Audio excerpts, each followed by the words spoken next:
नमस्कार साथियों।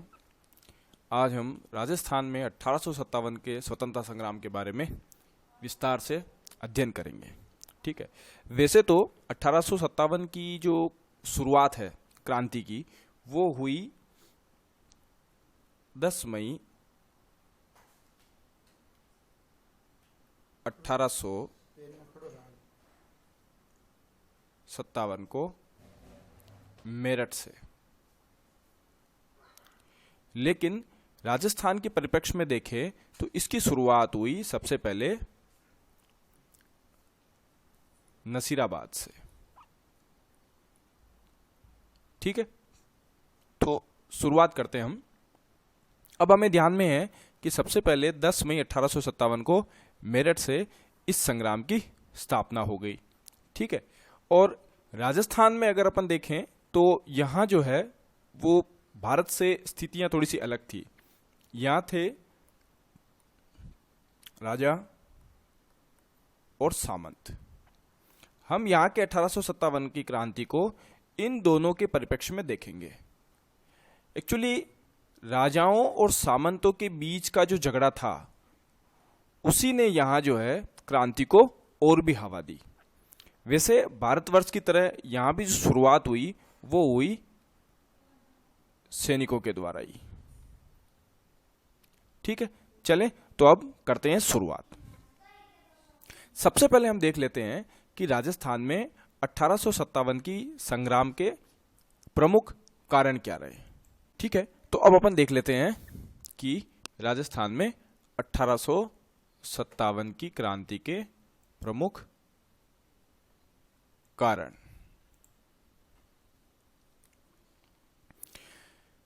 यहां भी जो कारण रहा वो सबसे पहला कारण तो अंग्रेजियों की नीतियां ही रही।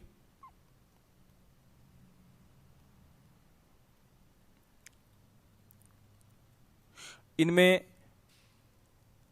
आर्थिक नीतियां जिसकी वजह से जन सामान्य को नुकसान हो रहा था, और दूसरा 1817 और 18 की जो संधियां हुई थी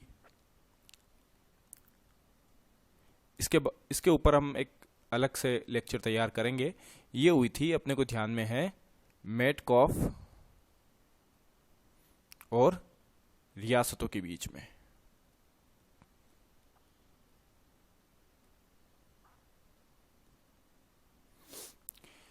इन संधियों की वजह से कंपनी सरकार जो है वो राजपूताना के आंतरिक मामलों में हस्तक्षेप करने लग गई थी।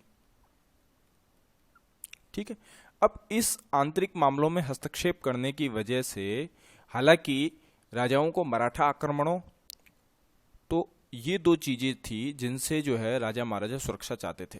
पहला मराठा और दूसरा सामंत।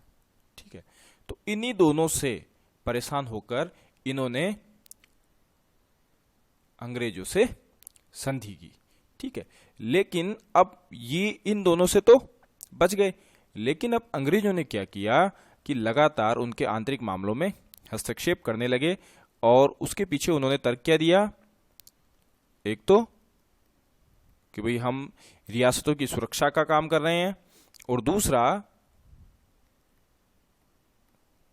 आर्थिक राजस्व को बढ़ाने का काम कर रहे हैं, आय के साधनों को बढ़ा रहे हैं, जिससे अंग्रेजों का भी फायदा था।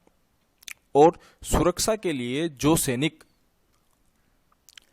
अंग्रेजों के रियासतों में रखे हुए थे उनके रखरखाव की जिम्मेदारी भी किस पे थी, राजाओं पे। और इस वजह से इसका वित्तीय भार भी राजाओं पर बढ़ने लग गया। ठीक है, अब वित्तीय भार इनका बढ़ गया और अंग्रेजों की जो सर्वोच्चता की नीति थी उसकी वजह से जन साधारण में भी रोष उत्पन्न हो गया। जैसे अपने को ध्यान में है कि कोटा का जो राज्य था उसका इन्होंने अंग भंग करके झालावाड़ नया राज्य बना दिया था। ठीक है, और इसी वजह से रियासतों के लोगों को और सामंतों को ये लग रहा था कि ये अंग्रेज सरकार जो है ये उनको कुचल देना चाहती है। ठीक है ना। तो अब हम देख लेते हैं दूसरा कारण कौन सा रहा। अब समस्या क्या हुई कि जैसे संधियां हो गई, अब राजाओं को सामंतों की जरूरत रह नहीं गई। और पहले जो सामंत है वो राजाओं को सैनिक सेवा और सहयोग देते थे, अब उसकी जरूरत ही नहीं रही, क्योंकि ये कौन देने लग गए, अंग्रेज। और इसके बदले में नकद धनराशि ले लेते थे, तो उससे सामंतों में भी असंतोष पैदा हो गया। और अंग्रेजी संरक्षण प्राप्त करने से सामंतों के विशेषाधिकारों का अंत हो गया। तो सामंतों ने अपनी इस महत्वहीन स्थिति के लिए किसको उत्तरदायी माना, सामंतों की स्थिति का उत्तरदायी कौन हो गया, ये हो गए अंग्रेज। तो सामंतों को नाराज होना स्वाभाविक ही था। ठीक है, आगे देख लेते हैं 1 मिनट के लिए। तो हम देख रहे थे कि जन सामान्य जो है वो अंग्रेजों की आर्थिक शोषण की नीतियों के कारण आक्रोश में थी। जैसे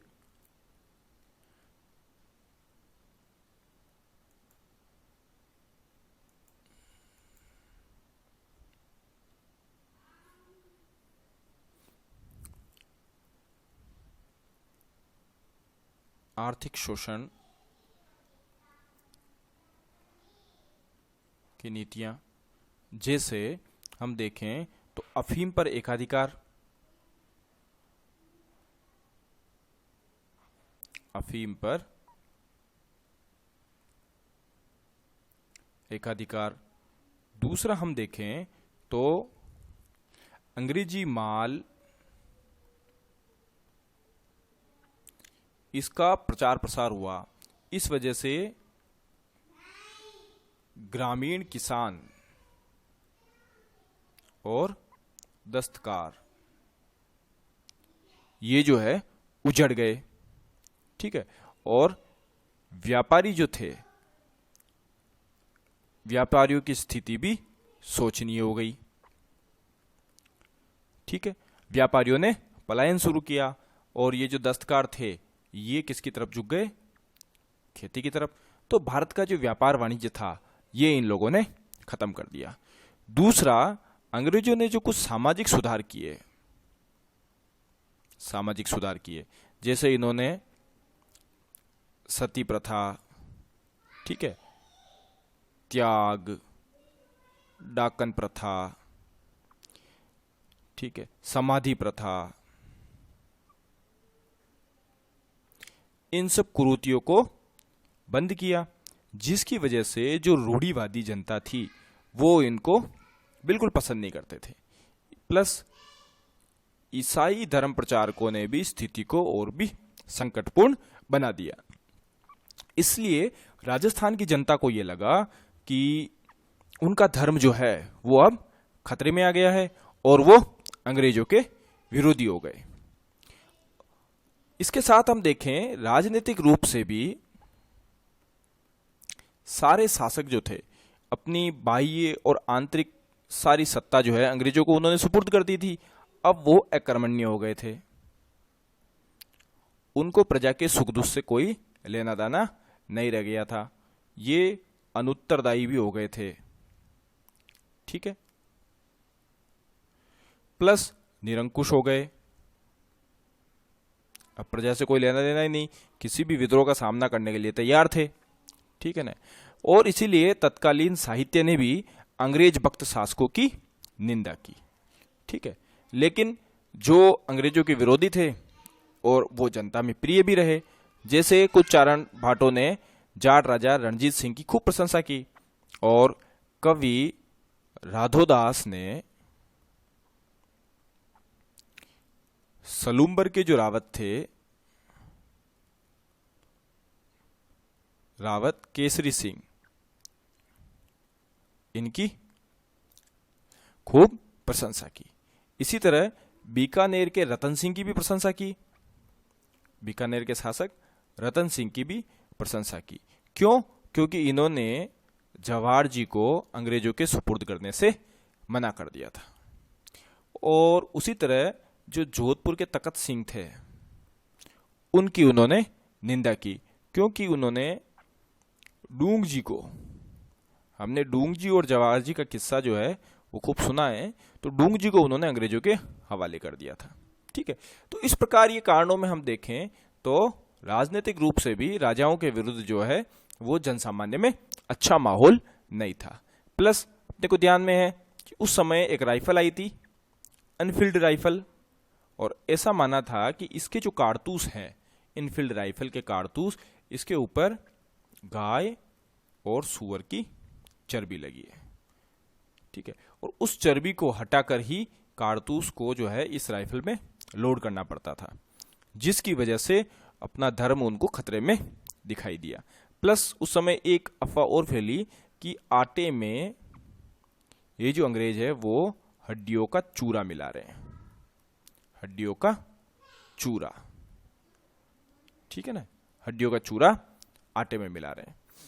तो इन सब चीजों की सम्मिलित स्थिति होने के कारण राजस्थान में ये जो विद्रोह की आग है वो बढ़ गई।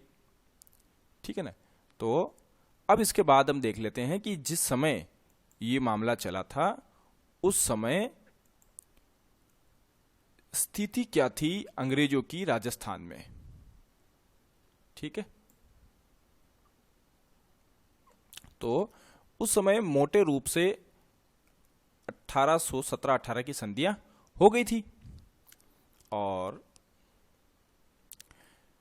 प्रशासन का जो सारा उत्तरदायित्व था वो अंग्रेजों ने संभाल लिया था।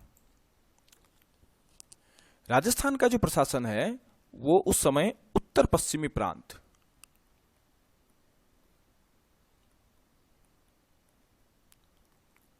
पश्चिमी प्रांत के लेफ्टिनेंट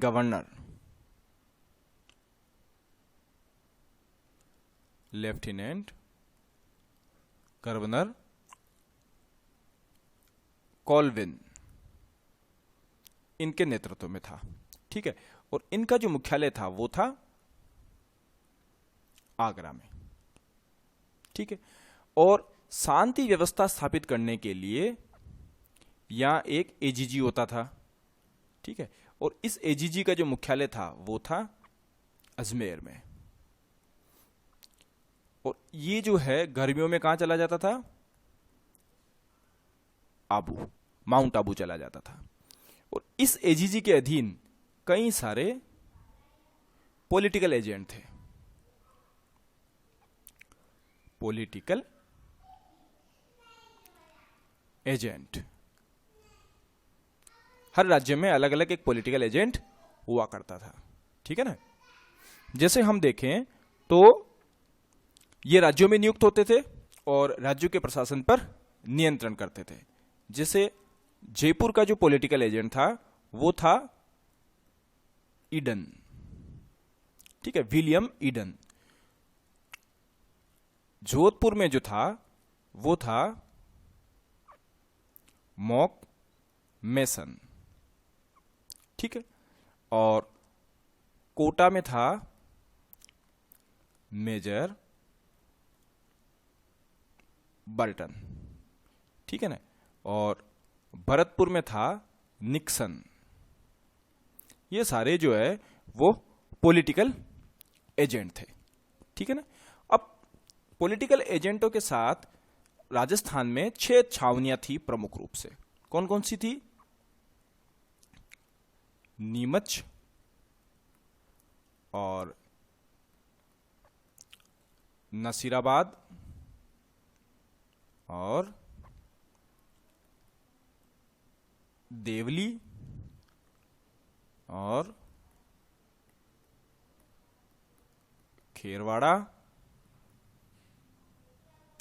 खेरवाड़ा और इसके साथ एरिनपुरा और छठा था ब्यावर। ये जो है 6 प्रमुख छावनियां थी। नीमच जो है उस समय, नीमच यहां है, अपने को ध्यान में है। ठीक है, और ये जो नीमच, सॉरी नीमच यहाँ है, और ये जो एरिया है उस समय उदयपुर के अधीन आता था, इसलिए नीमच को भी जो है, वैसे है एमपी में ये, लेकिन हम राजस्थान में इसको गिनते हैं। नसीराबाद अपने को ध्यान में है, यहाँ अजमेर में है, देवली यहाँ टोंक में है, और खेरवाड़ा या डूंगरपुर में है, ठीक है, एरिनपुरा सिरोही में, और ब्यावर जो है अपने को ध्यान में है यहाँ अजमेर में, ठीक है। तो इन सब में सबसे जो शक्तिशाली छावनी थी वो थी नसीराबाद, और इस नसीराबाद में यहाँ रहते थे बंगाल नेटिव इन्फेंट्री के सैनिक। बंगाल नेटिव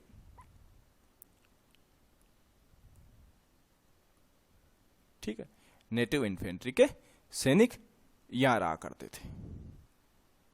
और देवली में जो है वो कोटा रेजिडेंट के सैनिक थे, ब्यावर में मेरवाड़ा के, और एरनपुरा में जोधपुर लीजन के सैनिक रहा करते थे। खेरवाड़ा चूंकि अपने को ध्यान में है कि ये डूंगरपुर के आसपास है, तो यहां मेवाड़ भील कोर, मेवाड़ भील कोर, इसके सैनिक यहां तैनात रहते थे। अजमेर में भी जो है वो बंगाल नेटिव इन्फेंट्री के सैनिक रहते थे। नेटिव का मतलब है देसी, ठीक है ना। तो ये जो है बंगाल के देसी सैनिकों की इन्फेंट्री थी, वो सैनिक यहां तैनात थे। राजस्थान में उस समय अंग्रेज सैनिक जो है बहुत ही कम तैनात थे, ठीक है। अब जो है स्थितियां अपन ने देखी कि काफी सारे कारण ऐसे हुए जिनकी वजह से क्रांति शुरू हुई थी, और तत्कालीन जो कारण थे वो इनफील्ड राइफल जो है, जिसमें गाय और सूअर की जो चर्बियां थी, ऐसा माना उन्होंने, जिसकी वजह से ये बढ़ गया। तो सबसे पहले जो है ये भड़का था मेरठ में, और मेरठ के बाद जो है ये राजस्थान की दृष्टि से हम देखें तो सबसे पहले एक याद रखने वाली बात यह है कि राजस्थान में सबसे पहले जो है ये भड़का अपने नसीराबाद से, ठीक है। चलते हैं आगे।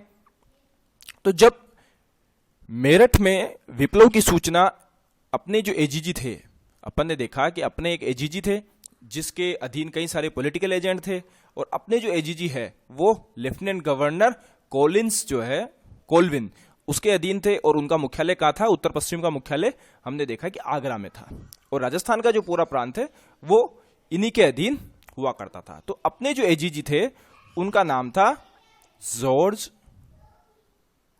Patrick Lawrence. इनको जब मेरठ की सूचना मिली तो इन्होंने तत्काल प्रभाव से हरकत शुरू की, और राजस्थान में सभी शासकों के नाम एक पत्र प्रकाशित करवाया, और उनको कहा कि अपने अपने राज्य में जो है वो शांति बनाए रखने में योगदान करें। उस समय अंग्रेज सत्ता का केंद्र अपना था अजमेर, ठीक है। तो सबसे पहले इन्होंने क्या किया कि अजमेर में, नसीराबाद भी अजमेर में ही है, अजमेर में इन्होंने डीसा से यूरोपीय सैनिकों को बुलाया। अब चूंकि अपने को ध्यान में कि बंगाल नेटिव इन्फेंट्री तैनात थी नसीराबाद में, तो जैसे ही डीसा से यूरोपीय सैनिकों को बुलाने की व्यवस्था की गई, यहां के सैनिक हो गए नाराज। क्यों नाराज हो गए? उनको लगा कि इसका मतलब अंग्रेजों को हम पे भरोसा नहीं है, और इस परिप्रेक्ष्य में यहां 15वीं नेटिव इन्फेंट्री, इसने जो है यहां विद्रोह कर दिया। क्यों? क्योंकि जैसे ही इनको यहां से हटाया गया, इनके मन में अंग्रेजों के लिए विश्वास रहा नहीं, और उन्होंने 28 मई 1857 को नसीराबाद में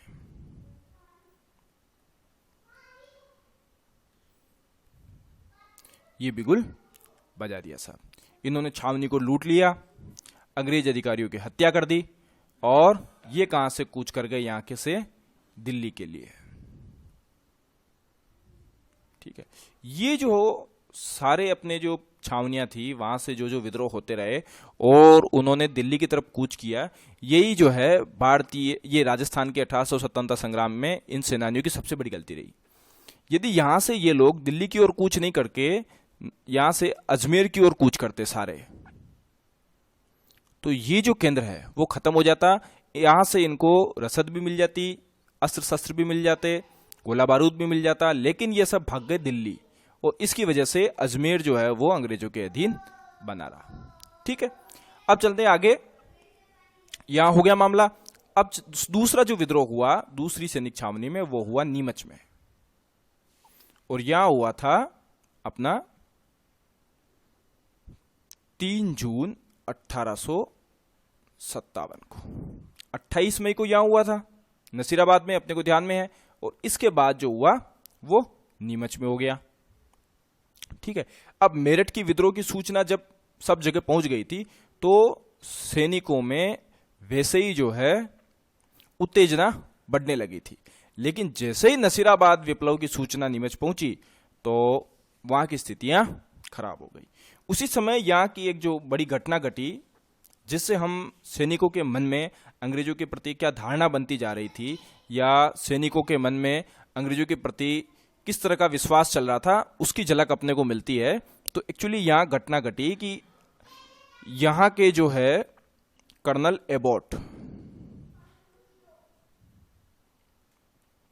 इन्होंने क्या किया, हिंदुओं और मुसलमानों को जो भी सैनिक थे उनके हाथ में अपने अपने धर्म ग्रंथ दिए और कहा कि यूरोपियों या अंग्रेजों के प्रति अपनी निष्ठा की शपथ ले। लेकिन तभी यहां का एक सैनिक था मोहम्मद अली बेग, इसने इस शपथ को लेने से इनकार कर दिया। इसने कहा कि जब अंग्रेज अपनी शपथ को पालन नहीं करते तो हम क्यों पालन करें। इसने ये जो बात कही थी मोहम्मद अली बेग ने, ये अवध के विलय के संदर्भ में कही थी। हम सभी को ध्यान में है कि अंग्रेजों की जो विलय नीति है उसके तहत 1856 में उन्होंने अवध का अंग्रेजी राज्य में विलय कर लिया था, लेकिन फिर भी किसी न किसी प्रकार उस रात को तो बीच बचाव करके इस मामले को हल कर लिया गया। लेकिन जैसे ही नसीराबाद की सूचना यहां पहुंची तो 3 जून को ही रात को 11 बजे इन्होंने विद्रोह कर दिया नीमच में और छावनी को लूट लिया। अंग्रेज सार्जेंट को और उसकी पत्नी बच्चों समेत उसकी हत्या कर दी और नीमच से यानी यहां से ये लोग जो है वो बड़े चित्तौड़गढ़ की ओर, फिर चित्तौड़गढ़ से बड़े हमीरगढ़ की ओर, फिर ये बड़े बनेड़ा, फिर शाहपुरा होते हुए ये देवली पहुंचे। देवली के बाद ये यहां से टोंक पहुंचे और फिर जो है यहां से रवाना होकर ये पहुंच गए दिल्ली। ठीक है भाई, इन्होंने भी वही गलती करी, नीमच ने भी, ये भी दिल्ली की तरफ चले गए बजाय कि अजमेर पे कब्जा करने का। ठीक है, हालांकि मेवाड़ में जो था कैप्टन सावर्स, इसके नेतृत्व में इनको रोकने की कोशिश की गई लेकिन उसका कोई हल निकला नहीं। ये सैनिक सारे दिल्ली पहुंच गए थे और उसके बाद पीछे से 6 जून को नीमच छावनी पर कैप्टन सावर्स ने पुनः अधिकार कर लिया। ठीक है, अब नीमच के बाद अपन देख लेते हैं भरतपुर का विद्रोह।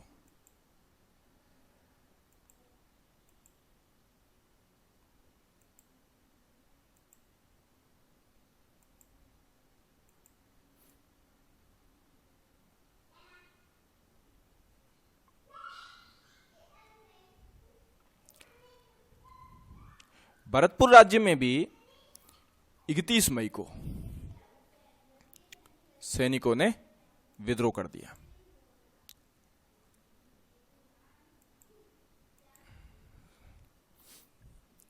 और यहां जो था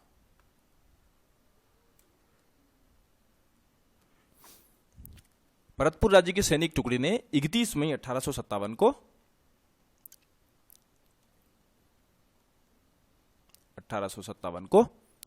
विद्रोह का झंडा खड़ा कर दिया। यहां जो है मेजर मॉरिसन,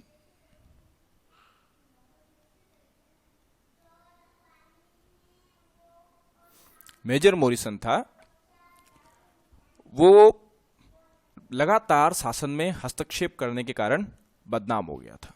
ठीक है, और उसको इन्होंने भरतपुर छोड़कर चले जाने की सलाह दी और इस वजह से मोरिसन को जो है भरतपुर को छोड़ना पड़ा और राज्य की जनता का सहयोग भी भरतपुर को मिला। इसकी वजह से भरतपुर राज्य की सेना विद्रोह में शामिल हो गई। इसके बाद हम देखें तो धौलपुर में, धौलपुर के जो राजा थे वो थे भगवंत सिंह।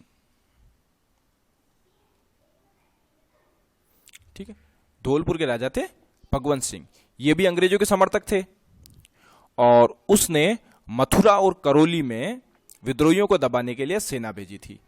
ठीक है, लेकिन राज्य की सेना और सरदारों पर विद्रोहियों का प्रभाव बना हुआ था, इसलिए यहां के एक नेता थे देवा। ठीक है, इसने लगभग 3000 सैनिक इकट्ठे करके लूटपाट शुरू कर दी राज्य में और ये जो है विद्रोहियों के साथ मिल गया। इसके साथ ही भरतपुर में ही, धौलपुर में ही राव रामचंद्र और हीरालाल, इन दोनों के नेतृत्व में लगभग 1000 स्वतंत्रता सेनानी जो है वो तोपे लेकर कहां कूच कर गए, आगरा की तरफ। ठीक है, आगरा पर आक्रमण कर लिया और इस तरह धौलपुर पे जो है वो विद्रोहियों का शासन कायम हो गया और अंत में पटियाला से सेना ने आकर धौलपुर को मुक्त करवाया। अब हम देख लेते हैं आबू की स्थिति। ठीक है, आबू जो है यहां जोधपुर लीजन की एक टुकड़ी रहा करती थी। ठीक है, जोधपुर लीजन की एक टुकड़ी आबू में रहा करती थी। इसने जो है 21 अगस्त को विद्रोह कर दिया और ये एरनपुरा से आई हुई एक टुकड़ी के साथ मिल गई। ठीक है, और अंग्रेजों पे हमला कर दिया। एजीजी अपने को ध्यान में था, जॉर्ज पैट्रिक लॉरेंस, वो इस हमले में घायल हो गया। सरकारी खजाना लूटकर ये जो है एरनपुरा की तरफ कूच कर गए। ठीक है, और एरनपुरा छावनी के भी जो सैनिक है वो मिल गए और ये भी कहां चले गए, ये दिल्ली की तरफ, दिल्ली की तरफ कूच कर गए। ये दिल्ली की तरफ कूच किया, इसके लिए इनको जो है यहां से सिरोही से यदि निकले तो पाली से होकर गुजरना था और पाली में एक स्थान आता है आउवा। ठीक है, यहां एक बड़ी महत्वपूर्ण घटना घटी। तो जब अगस्त 1857 में जोधपुर लीजन ने एरनपुरा में विद्रोह का बिगुल बजा दिया और चलो दिल्ली मारो फिरंगी, ये नारा दिया इन्होंने। क्या दिया? चलो दिल्ली मारो फिरंगी। ठीक है, और लगाते हुए दिल्ली की तरफ रवाना हुए। मार्ग में पाली के पास खेरवा गांव में इन्होंने अपना डेरा डाला। कौन सा गांव था? खेरवा। यहां इन्होंने अपना डेरा डाला और यहां इनकी मुलाकात हुई ठाकुर कुशाल सिंह चंपावत से। कुशाल सिंह चंपावत से इनकी मुलाकात हुई और वो जो है उस समय जोधपुर के राजा जो थे तख्त सिंह उनसे नाराज चल रहा था। ठीक है, इसलिए उसने विद्रोही सैनिकों का नेतृत्व करना स्वीकार कर लिया। इसको जो सहायता थी वो थी आसोप के शिवनाथ सिंह की, आसोप ठाकुर शिवनाथ सिंह। ठीक है, प्लस गूलर के ठाकुर, गूलर का ठाकुर विशन सिंह।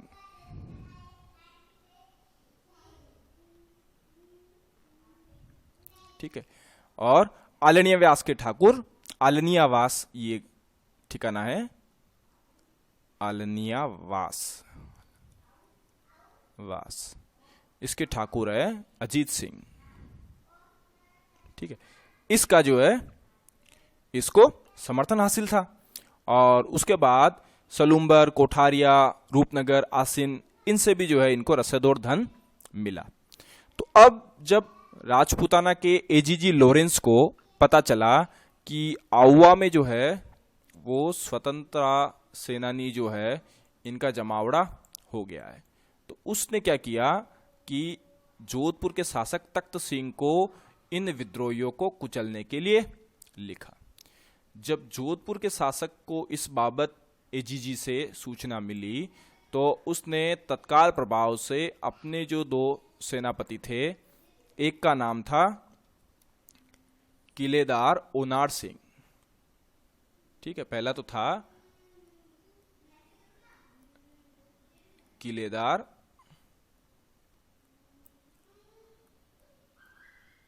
ओनार सिंह, प्लस दूसरा जो था वो था राजमल लोढ़ा। राजमल लोढ़ा, ठीक है। इसके नेतृत्व में आउवा के स्वतंत्रता संग्राम को दबाने के लिए एक सेना भेजी और 8 सितंबर 1857 को जोधपुर की राजकीय सेना और आउवा के स्वतंत्रता संग्रामियों के बीच बिथोरा का युद्ध हुआ, ठीक है। यह बहुत ही इंपॉर्टेंट चीज है।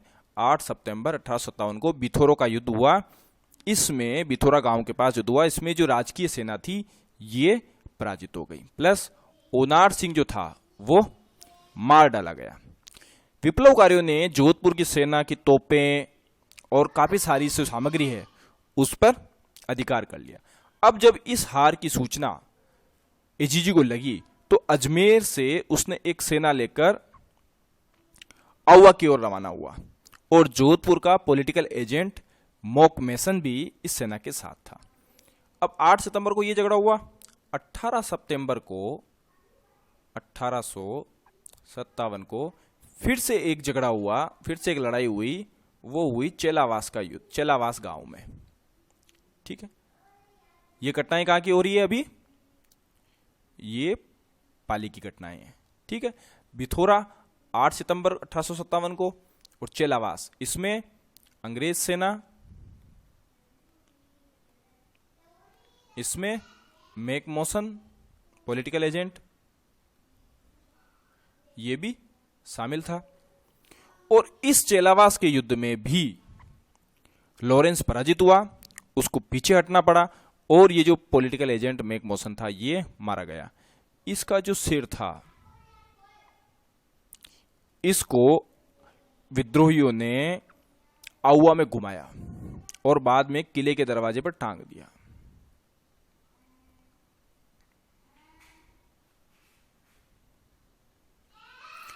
ठीक है।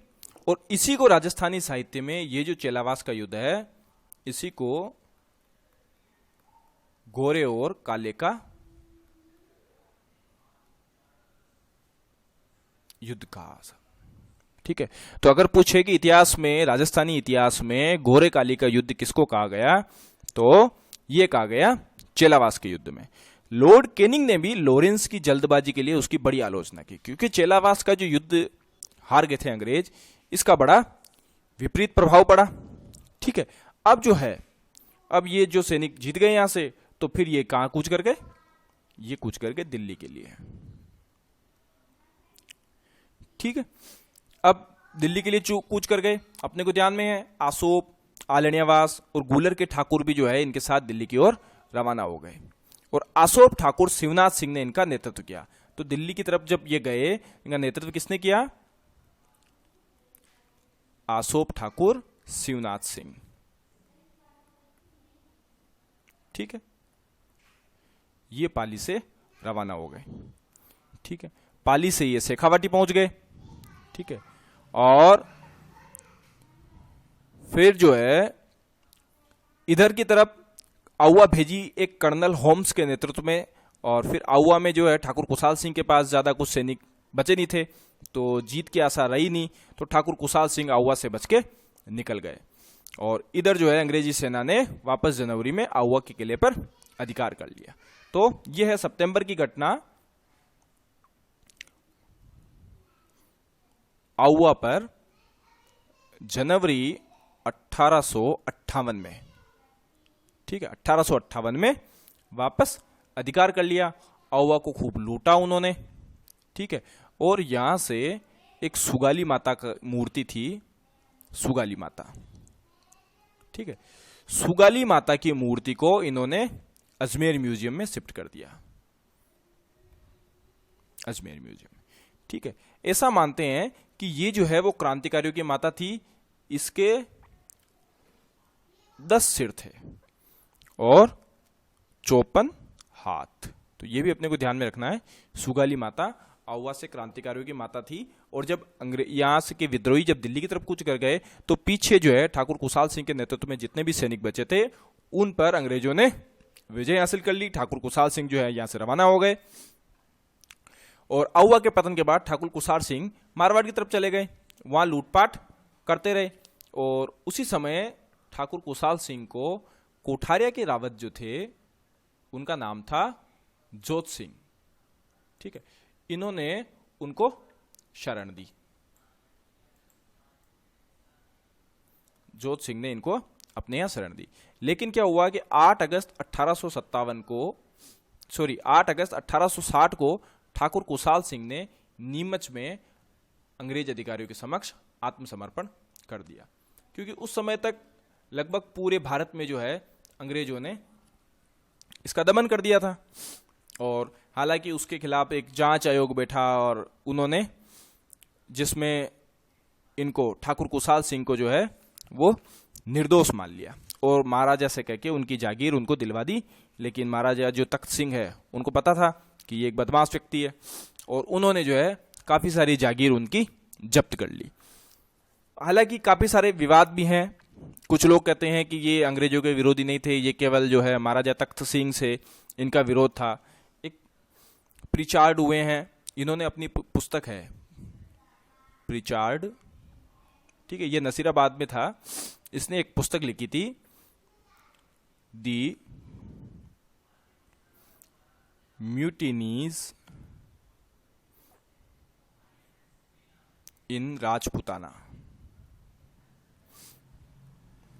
इस पुस्तक में इन्होंने जो है लिखा है कि आउवा का ठाकुर का झगड़ा अपने राजा से था, अंग्रेजी सरकार से नहीं। और इन्होंने कहा कि 1858 और 1859 के बीच में कुशाल सिंह ने कई बार, ठीक है, 1858 और 1859 के बीच कई बार आउवा ठाकुर ने अंग्रेजों से अनुरोध किया कि तख्त सिंह ने जो उनकी जागीर बलपूर्वक छीन ली है उससे उनको वापस दिलवाई जाए। खैर ठीक है, वो एक अलग बात है। लेकिन आउवा ठाकुर कुशाल सिंह के जो भी उद्देश्य रहे हो, आउवा के स्वतंत्रता संग्राम में उनका कम महत्व नहीं रहा था। और इसी समय जनता के लोकगीतों में भी आउवा के स्वतंत्रता संग्राम को बड़े गर्व के साथ मनाया जाता है, जैसे ढोलबाजी, चंगबाजी, भलोबाजी बाकियो, एजेंट को मारकर दरवाजे पर टाकियो, सूजे आहुओ, ये जूसे आहुओ, मुल्कावे ठावो, हियो आहुओ। ठीक है, तो इस प्रकार जो है आउवा का जो स्वतंत्रता संग्राम और ये जो दो लड़ाइयाँ हुई, बिथोरा और चेलावास का युद्ध, ये राजस्थान के स्वतंत्रता संग्राम में बड़े स्मरणीय पलों के रूप में वहां की जनता और लोक गायकों के द्वारा याद किए जाते हैं। अब हम मारवाड़ को देखें तो मारवाड़ पे उस समय अपने को ध्यान था कि तख्त सिंह का शासन था। तख्त सिंह के और आउवा के ठाकुर के जो है वो आपस में बनती नहीं थी, तो इसी वजह से ये युद्ध हुआ। जोधपुर लीजन जो तख्त सिंह की राज्य की सेना थी, जो अंग्रेजों की सहायता के लिए रखी जाती थी, जिसका सारा खर्चा वर्चा जो है वो जोधपुर राज्य देता था। तख्त सिंह पूर्ण रूप से अंग्रेजों की सहायता करते हैं। ठीक है, अब देख लेते हैं अपन कोटा। ये जो है आउवा के बाद कोटा का जो स्वतंत्रता संग्राम है, ये एक बड़ा महत्वपूर्ण है राजस्थान में इतिहास की दृष्टि से। अपने को ध्यान में है कि नीमच में विप्लवकारियों का दमन हो गया था, सावर्स के नेतृत्व में हमने देखा, और कोटा राज्य की सेना का भी उसमें उपयोग किया था। मगर कोटा राज्य की सेना में अंग्रेज विरोधी भावना उत्पन्न हो गई थी और आगरा में नियुक्त कोटा कंटिजेंट के एक सैनिक टुकड़ी ने विद्रोह कर दिया। और जब इसकी सूचना कोटा पहुंची तो कोटा राजा की सेना और कोटा कंटिजेंट के सैनिकों ने विद्रोह की भावना होने से यहाँ के दो लोग थे जिन्होंने इस भावना को और भड़काया। एक तो था लाला जयदयाल, लाला जयदयाल।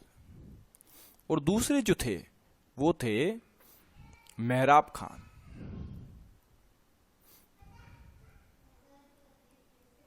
मेहराब खान, ठीक है।